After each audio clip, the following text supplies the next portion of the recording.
If you've ever wanted to work with epoxy or you're just starting out in it, well, today's episode is just for you. Hello folks, I'm Chad Stanton, a professional woodworker of over 20 years, sharing my knowledge with you. Now this is actually part 3 of a series I've been doing, the 3-legged round coffee table.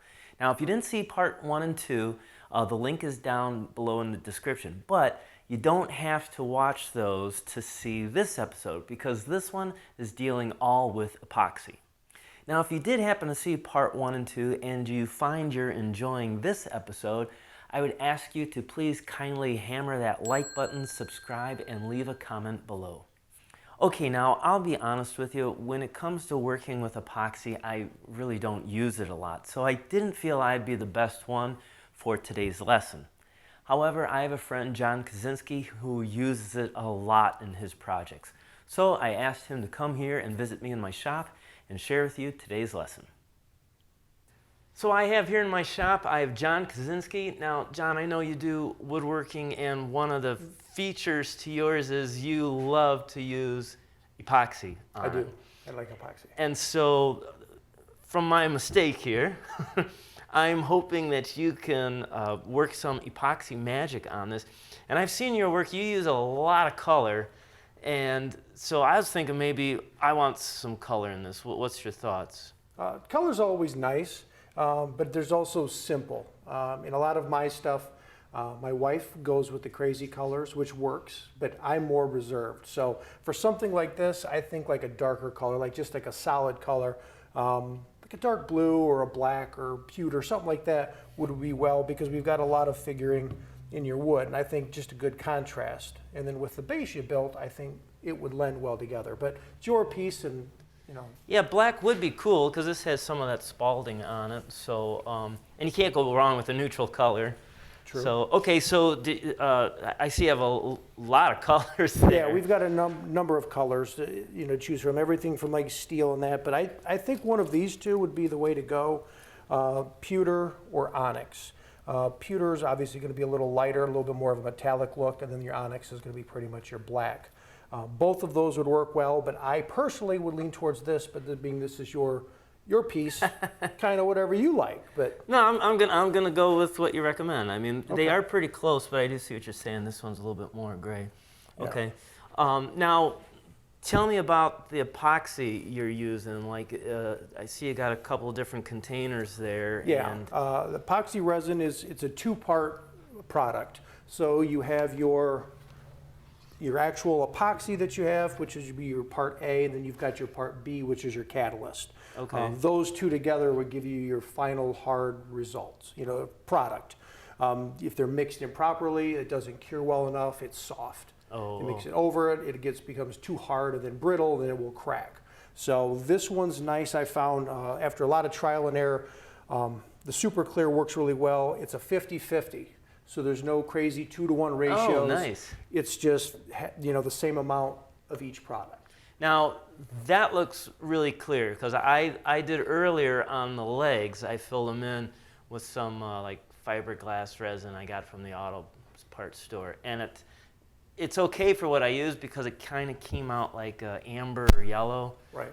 Will this change in color? No, this is actually for the most part this will stay crystal clear forever. If it's something that's going to be in the sun for an extended period of time, which I haven't built anything that's been exposed to that, so I can't give you firsthand knowledge of what it would do. But this product's actually, one of its benefits is that it's one of the highest rated UV protected epoxies. Okay. So I use that because I do a lot of the serving trays and side tables. Right. And if they're exposed to sunlight, I don't want them to yellow. Some of them you would never notice on it, but if you have a nice big blue, epoxy table with blue, you'll see that. It'll change the color. But Okay. yeah, this is nice. Awesome. Now, what do I got to do, or what are you going to do for me to get this thing ready? I mean, with the groove in there, Yep. am I just good to go? Can we start pouring? Yes and no. You could, but a little bit more work ahead of time. I see you got some packing tape. Yeah. Packing tape is a good affordable way. We will just tape off the bottom of this. Just kind of seals this off. Well, what about just like some blue painter's tape. I got a lot of that. Around Painter's tape would probably work short term, but if being that we're working with a liquid, the benefit of painter's tape is that it doesn't have high adhesion. So like you don't want it to pull off your wall. You want it to pull off your wall when you're painting it.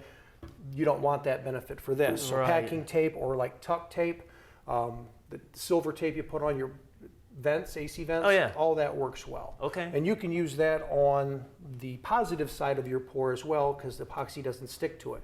So if you wanted to make a mold to put something in and pour the outside of it, you could use that to protect it from sticking. Ah, it interesting. pops right out. That's cool. So this will just work on the bottom just to prevent it from bleeding through. And what this will help fix is that being that we've got some uneven areas, this is going to bleed all the way down into it. Gotcha. And if we don't do anything on the bottom, it just pulls right through and then it all goes onto the bench. Okay. So that'll stop it and allow it to fill back up. And then we do our pour. Another benefit, if you wanted to, you can take a hot glue gun and basically make a dam around your inside and outside. And this will just prevent it from spilling over and going where you don't want it. It's not and because this oak and this elm, it's so porous, that could seep into those pores then. exactly. So the glue is going to help hold that back. Yeah, it's just a stopper, just so Great it doesn't go where you don't want it to go within a reasonable degree. And this is such a small groove, it's probably not necessary, but for what little bit it costs for a glue stick and to heat it up and to run a little bit around there, to my opinion, it's not difficult or it's well worth the time. And a little razor blade scrapes it right off, and then you're on into sanding the epoxy anyway, getting it smooth all the way across. I see you got a shim there. Is that just for mixing the epoxy? Nope, I got sticks for mixing the epoxy. The shim is actually, we want to try to get this as level as we can, so we're not rocking on your bench. Now this doesn't mean the whole bench is perfectly level, but at least we're trying to control as much movement as we can. I gotcha, because you don't want it to spill over, or with the dam on there, we don't want it to be higher on one side. Correct, Okay. and the dam prevents that to a reasonable degree. So once we do that, it'll, if it does start to pool, it gives us a stopping point. Say, okay, I need to add a little bit here to bring it back up to control it so it sits level. Okay. In a perfect world, perfectly level surface is what you want. But we don't live in a perfect world, so I don't make perfect furniture. it's pretty darn good, though. It's as close as you're going to get. So yeah, that just helps that. And we've got other shims that you have, so if we have to, as we pour it, we can adjust that. Okay. But it's a pretty simple pour, so it's Cool. nothing All right, major. well, I'll let you do some of the prep work, and then we'll come back and watch you do some work. Sounds good.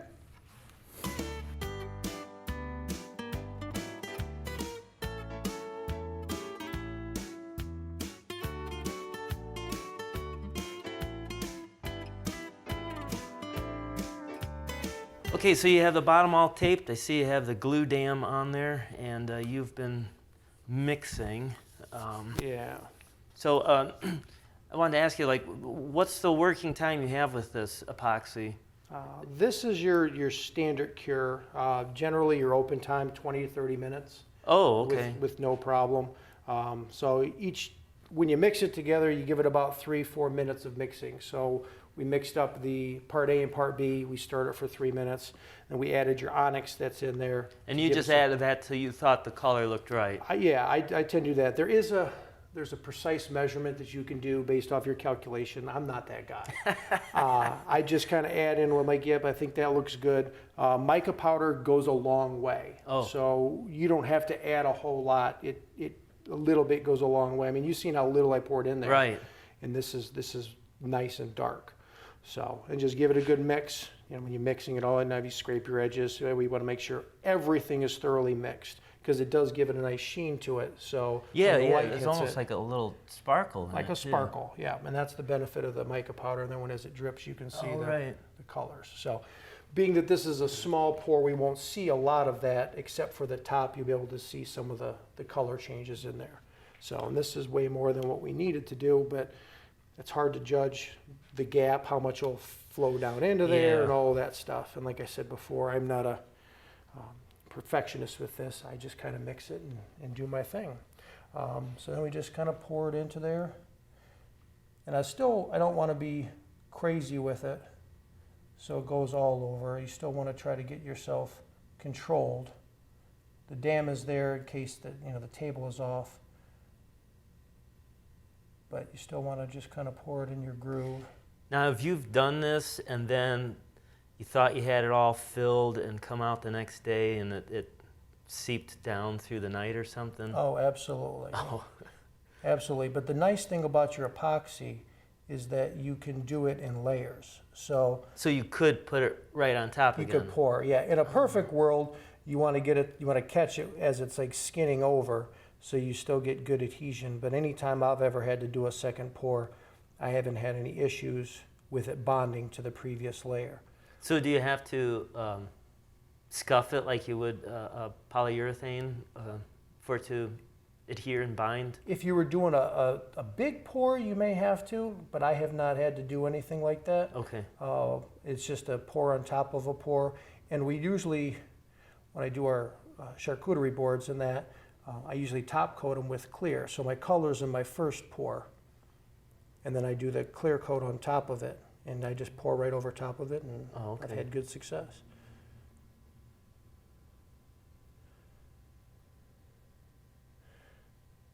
Now, as you're looking in there, it's slowly starting to fall down in the cracks. Yeah, I see. Like some of this looks like it's overfilled, and then that one looks like it's really low. Yeah, and that's where you can. That's why I say it's hard to judge how much to mix, because there's no way to account for that surface area in there. That black does look cool already. Yeah, when you get into some other colors, then you can get into swirling them and kind of mixing them and then it gets really cool. But this black, I think, is going to look beautiful on your table. Now, do I have to worry about a finish? Because I'm going to put a top coat on this. Do I have to worry about a finish not sticking to the epoxy? No, because your epoxy won't technically take a finish. I mean, you're not going to be able to stain it or alter it any more than what it is. It is what it is, but it won't affect it. So your wood will stain and your wood will do what it needs to do, just like you want it to. The epoxy is what it is. So. Now let me ask you, because I did a video a while ago. It was about wood that's splitting, and I secured it with a butterfly key. And I had so many comments of people asking me, well, why not use epoxy? Would epoxy prevent a board from splitting? Yes and no. and I'll tell you, I actually had a little side table. I think I probably showed you pictures of it. The two pieces of wood that you gave me, those they were split. And then we epoxied them back together. I made the mistake, I took it to a craft show, and I had it in the back of the truck over the summer on one of those really hot days, and I didn't take it out. And it split on your crack where the split where the wood was, not on your crack, and then right on the seam of the epoxy. But the epoxy didn't crack. So how long will this take to dry? I'm making a mess.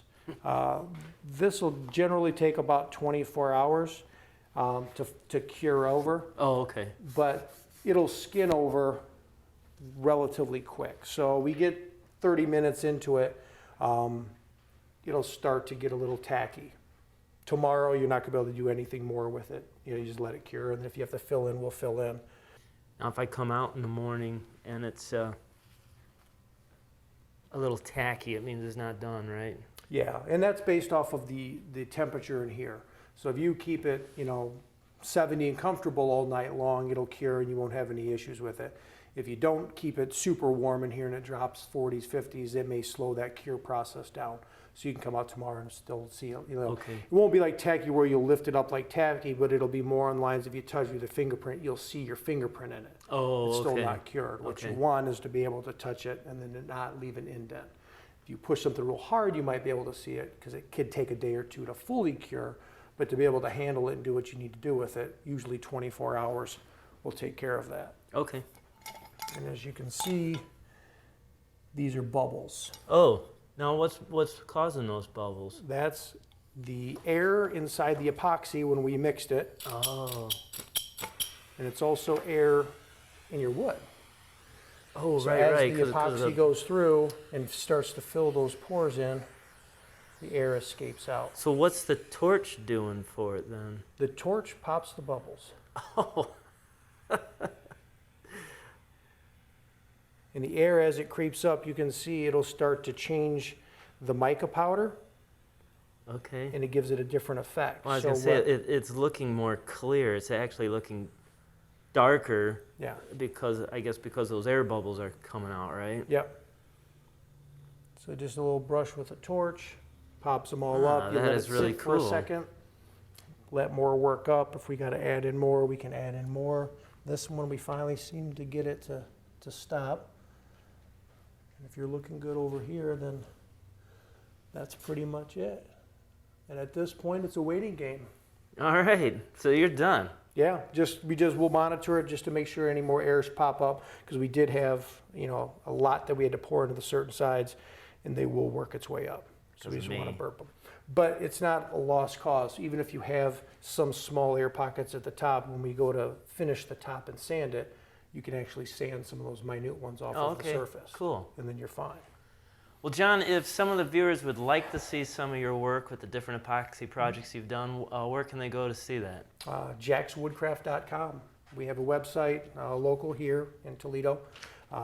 Craft shows locally. I got an Etsy store, Facebook page, all linked with Jack's Woodcraft. That's Great. JAKZ Woodcraft. So I'll put a link in the description below, and if you guys want to go there and check it out, I know you'd appreciate it. So, I appreciate it. John, thanks for coming out. Thanks, buddy. And when this is dry in the morning, well, I'll try and get it finally all wrapped up. All right, there it is. All the excess is scraped off, and I'm left with a pretty good uniform circle going all the way around, exactly what I was hoping for. So I believe the black will be shiny again once I put the top coat on it.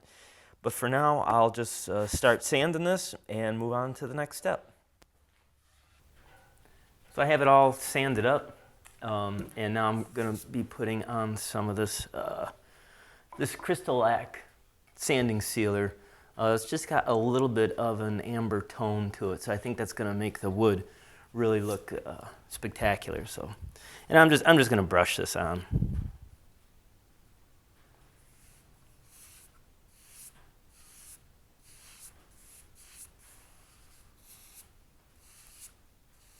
Oh yeah, wow. I don't know if you can see it on camera there, but man, it's really is bringing out the wood grain real nice on this. Ooh. And that's going to wrap up this series on the round three-legged coffee table. Overall, I was really pleased the way it came out. However, a little bit later, I did have some issues with it. Now, if you're a subscriber to our free monthly newsletter, well, then you know what those issues were because I posted it a couple of months ago. However, if you're interested in what it was, I will leave a link down below in the description of that article. Also down below in that description box, besides the sign up for the free newsletter, you'll also find a link to the tools that I like to use in my shop, some books that I would recommend, and some woodworking project plans. And if you're curious to see what I'm regularly working on in my shop, well, don't forget you can sign up and follow me at Woodshop Time on Facebook and Twitter. And also on Facebook, we have a group page called What Are You Doing?, where you can share with us what you're building in your shop. And all these links are available to you for free in order to make you a better woodworker. Thanks so much for watching, and until next time, keep on dancing.